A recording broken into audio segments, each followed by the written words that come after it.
everyone, and welcome to episode 2 of MASA TV, Interview Masterclass. Unfortunately, I'm hosting today's episode all alone, but your interview preparation shouldn't be a lonely process, and that's exactly why we're here for you today. We're not only going to show you how you should prepare for an interview, but we're going to help you learn how to answer behavioral questions using the STAR technique, and we'll point you towards the right resources to help with your preparation. Now, in light of the COVID-19 situation, it seems like most interviews will be online now. However, what's so good about today's episode is that it doesn't just apply to online interviews. When you do those face-to-face interviews, all the techniques you learn today are applicable to those one-on-one interviews, those assessment centers, group interviews, and panel interviews as well. And what's also so good about today's episode is we're not just going to tell you what techniques to use. We're actually going to show you other university students, real university students who are similar to you doing these interview questions. When preparing for a job interview, the first thing you have to do is to research the organization. Look at their website, LinkedIn page, and talk to others in the industry. This is really important because you're bound to get a question about why you want to work at the firm that you chose. And the second thing you need to do is to evaluate your suitability. This means preparing things like what your strengths are, what qualities you will bring to the role, how your degree and extracurricular activities relate to the role, and so much more. Imagine if you were asked why you were the best fit for the role, and you couldn't articulate what your strengths and qualities were. This is why evaluating yourself and your suitability is important. The third thing you need to do is to prepare for your interview by brainstorming what questions they might ask you. It's completely okay if you don't know what questions they might ask you now, because by the end of this episode, you're not only going to see examples of other students answering these questions, but you'll also receive a document with heaps of interview questions and example answers from students just like yourself for you to refer back to at any time. And lastly, after today's episode, you need to practice your responses, and one of the best ways to do this is to use Interview Stream. It's the ultimate tool for reviewing and improving your interview technique, and Monash University Career Connect has interactive virtual interviews designed specifically for Monash students in the Interview Stream portal. You can use it to not only review your own performance, but also submit your responses to the Career Connect team, who will provide you with in-depth feedback within 2 working days. Now, if you haven't already heard of Career Connect, you should definitely check their services out. In fact, today's episode is a very special collaboration with Career Connect, so we can bring you the best tips, advice, and resources for acing your interview. Career Connect has online workshops and resources for resume writing, cover letters, key selection criteria, creating a LinkedIn profile, and interview skills beyond this episode. And once you complete, for example, the online resume workshop and submit the feedback, you can actually get your own resume reviewed by professional staff at Career Connect. Career Connect also hosts a lot of events and workshops which are online at the moment. For example, their Career Conversations events are highly interactive, small group conversations about employability and careers in a specific industry such as business, health, science, IT, and so much more. If you have no idea what you want to do in the future, have a look at their How to Build Your Career Plan events. Career Connect also has so much more to offer, such as networking webinars, careers in other countries, and so much more, so please check them out.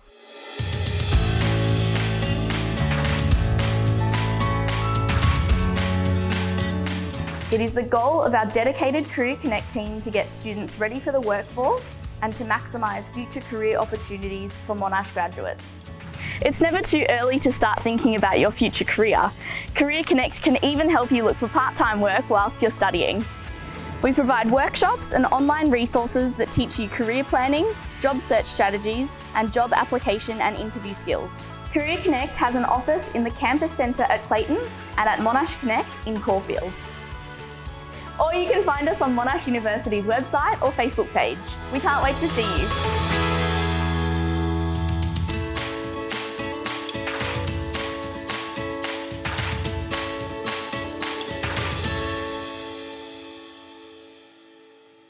So in a second, you're going to see some of our MASA committee members answer interview questions using the STAR technique. The STAR technique is a framework that interviewers expect you to use when answering interview questions, and it requires you to draw upon real examples from your experiences. STAR stands for Situation, Task, Action, and Result. Let's just say that you were asked, tell me about a time when you had to manage an upset individual. The situation is when you set the backstory. What is going on? What is the context of the task that you're about to do? For example, I could say that when I was a receptionist last year, a customer was very upset, had a complaint, and suddenly demanded to see the manager. The task is what needed to be done in that situation. So in this case, I could say that it was my responsibility to calm the customer down, to understand their complaint, and to point them towards the right channels to file a complaint. The action part is essentially how did you complete the task. So in this case, I could say I remained calm, ensured my tone didn't change, and politely explained that the manager was not in. However, I could help the customer file a complaint so that the manager would see it next time. And lastly, in the results section, you want to quantify the impact of your actions. For example, as a result of remaining calm, the situation didn't escalate and the customer was able to file their complaint properly.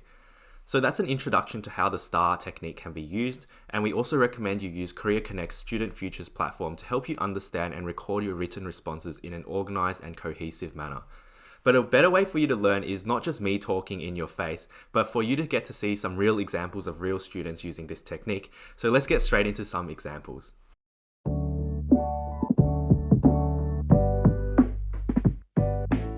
My name is Sean and I'm currently studying a double degree of Law and Commerce at Monash University.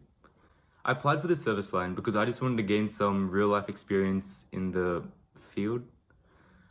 I think I would be a great candidate because I really like doing my parents' taxes each year. I'm a fifth-year Commerce and Law student majoring in accounting at Monash University. I have a huge passion for learning and growing, and throughout both my high school and university life, I have taken the initiative to gain real-world work experience in a variety of fields, from working in a law firm to being a court marshal for a high court judge in Hong Kong, to being a tax vacationer at a Big Four firm, and more. Gaining these experiences have allowed me to explore and identify my strengths and weaknesses, and I have found my passion in tax as it is the perfect balance of law and commerce. This firm is the leading provider of professional services, and I am enticed at the opportunity to gain hands-on experience working in diverse teams and learning about tax, different legal jurisdictions, and corporate culture. My name is Michael Pham and I'm currently in my third year of my Commerce degree at Monash University. As my current majors are in accounting and finance, I've always been drawn towards the taxation services. Throughout my uni experience, I've also worked a part-time job at a local fast food restaurant, which allowed me to develop sound teamwork, communicative, and organizational skills. Outside of study and work, I also enjoy reading, playing soccer, and also hanging out with a couple of mates. I can see myself as a critical thinker and a problem solver, which would probably be highly beneficial for this required role. I'm also inspired to collaborate with like-minded people to uphold the reputable quality of the firm. As you can see from the two outstanding responses by Michael and Christine, they both introduced themselves by starting off with their degree, passions, and extracurricular activities.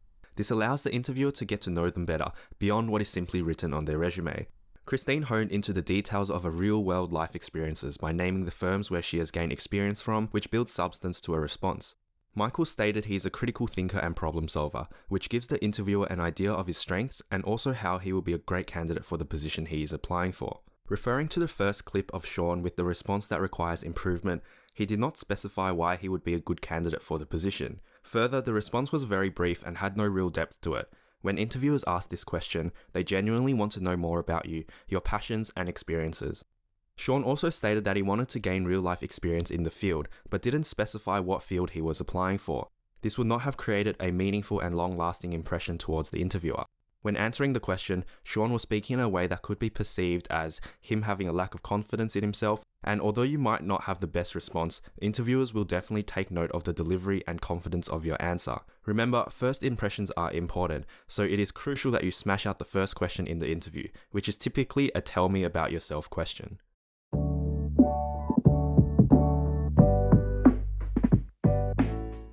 It's definitely not good when things don't go to plan. It happened to me when I was working on an accounting assignment. This was in a group and I was meant to be researching for the assignment, and unfortunately I was working way too much during that time, and that didn't allow me to put in enough time and effort. I also didn't reach out to my group members because I felt like they weren't friendly in a way. So unfortunately, we all received a bad result for that, and we didn't keep in touch. There was a time where I failed to meet the deadline for one of my assignments due to unforeseen circumstances that occurred. So what happened was, during that time, My mom was undergoing a surgery for her wrist and my dad was overseas. And from what I can recall, I remember feeling extremely stressed, pressured, and nervous, since I'm usually the type of person who always aims to finish my task well before the deadline. So what I did next was I contacted my teachers earlier on to ensure that they were aware of my circumstances and also of my inability to complete my assignment for the task required. And this helps me alleviate a lot of stress and pressure off, as they were very understanding of my situation and I was given an extension. And I learned that even though I like to keep things in order and I try my best to complete objectives well before the deadline, not everything I do in life and plan will be certain. And moving forward for the future, it also helps me realize that I should always be prepared for the random obstacles and challenges that occur and prepare myself better to tackle these difficult circumstances with more ease. As a member of the office support team for an accounting insurance company, I initially found it quite challenging to meet certain deadlines, while simultaneously balancing my uni life, my social life, and my extracurricular activities. One time in particular, I was required to submit and review a large number of files within a short time period. I was in a tight spot because I could not stay back due to an unforeseen personal circumstance. To resolve this, I decided to ask one of my colleagues for some help, as he had finished his own tasks, and luckily for me, he was more than happy to help. We split the tasks among us, and as a team, were able to complete all the tasks within the designated time period. From this experience, I personally felt like I learned a lot about teamwork, especially how strong relationships between co-workers can positively impact one's work life. I realized that I cannot always rely on myself to work alone, but instead I should use the team that has been given to me, as ultimately we're all there to support each other and help each other in time of need.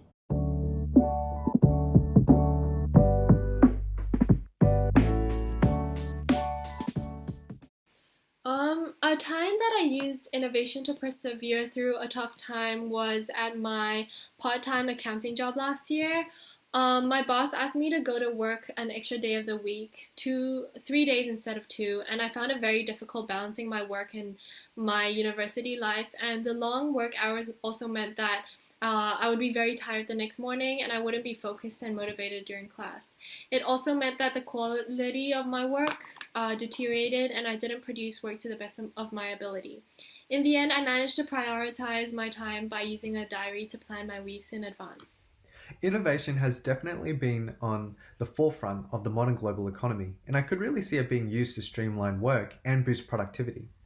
I was able to gain a valuable lesson when I was working at a CBA branch, when I had to learn how to adapt and persevere through a stressful time. Unfortunately, on a day, our systems were down and phones and computers were just wiped out. They were the essential tools for us to answer our customer queries. What we had to do was we huddled as a team and we started proposing ideas. I was able to suggest an idea to put out general information like phone numbers, links, and email addresses on a sheet of paper, print multiple copies out, and we'll leave it in the front of the branch. As we discussed, we concluded with that idea and we executed it throughout the day. What we were very scared of was through the busy lunch hours. At the end of the day, we debriefed, and to my surprise, we were managing the customer flow very well, and we were able to use those sheets of paper and give it to relevant customers. What I learned from that was it was all a team effort, and everybody contributed with their ideas and supported each other. So it was all about keeping us calm and composed and just persevering through the stressful time. And that was my key takeaway. I previously interned at Shine Wing, where creativity was emphasized as one of the key traits that employers are looking for. The reason for this was because technology was rapidly advancing and ever-changing. At Shine Wing, I had to prepare financial reports alongside with other interns. However, some of the other interns had left the program early on and asked me to take over their work. Hence, my workload was increasing by quite a bit. The pressure was definitely starting to build up as I only had just learned how to prepare financial reports. I informed my manager that I was having some difficulties completing these tasks within the due time frame that was given, and I was particularly not skilled nor familiar with these tasks just yet. I demonstrated interest and curiosity by asking whether there was a faster and more efficient way to complete these tasks, and proactively requested for a mentor or a buddy during my time here at Shine Wing.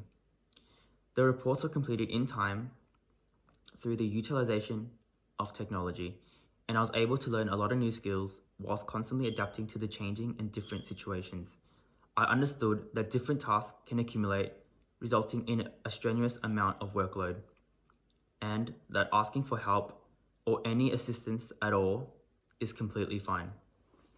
As you can see from the good responses, the interviewees work through the STAR method in a clear and succinct manner. They provide details and particulars of the examples when responding, which allows the interviewer to comprehend what the scenario was and how it was relevant to the question asked. Sometimes people forget to elaborate on the results from their actions in the scenario provided. This is extremely crucial as it does not only show to the interviewer what you learnt from the experience, but also demonstrates that you were able to quickly adapt and deliver appropriately. The responses that require improvement identifies only the negative side without touching on the action conducted in order to combat the situation.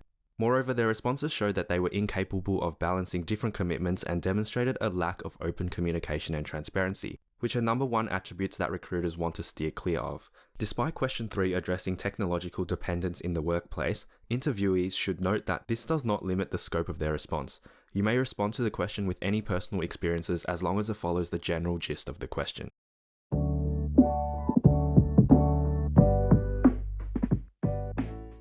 How can I become the boss of this company? How can I sit where you're sitting? Am I the best interviewee you had today? What is the likelihood of me being accepted? I have a brother who works in the company, so don't you think I would be a perfect fit for the job? I have no questions. Thanks for your time. What would you say will be the greatest challenge that I will have to face if I am successful? How will this position provide me with the real-life experience and skills that the same position in other companies will not? I understand that you've worked here for 3 years. I would love to hear what has incentivized you to stay on.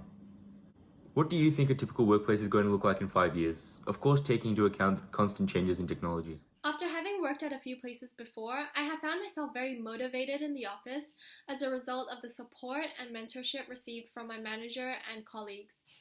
I was wondering how you would describe the workplace culture here. After asking my friends who have previously interned and are currently working here as a graduate, I hear heaps of different perspectives and positive experiences of working at this firm. I was therefore wondering if you could tell me what a typical day looks like for a person in this position. I understand that every workday is different and exciting in itself, but what's something that you look forward to when coming into work every day? The videos illustrate multiple questions that you can ask your interviewers. It is important to ask good questions at the end of your interview, as this is an opportunity for you to show interest and engagement in the firm and the business unit you applied for. It also allows you to showcase your knowledge towards the business and preparation that you have put in for the interview. This is also why we gave you a variety of possible examples on what to ask or avoid. Avoid asking about salary, work perks, vacation days, etc., as this makes it seem like you only want the job for its benefits and not because you're genuinely interested. Questions that seem to be just for your own benefit would cause a bad impression to the interviewer. Don't waste this valuable opportunity asking admin-related questions such as dress code or what to do after you get an offer. Make sure you ask meaningful questions that clearly display your deep interest and passion for the role. It's also a strong structure to begin with some background information, then lead on with the question. Tailor your questions to show an applicant who would have a strong willingness to learn, passionate in the field, or technical ones that prove you have done your research. Questions such as specific projects or appropriate news related to the firm can allow you to have a competitive advantage over the applicants. It's all about leaving the interview with a wow factor and a lasting impression. MASA is a club run by students for students. MASA connects students and the professional industry through networking opportunities and seminars.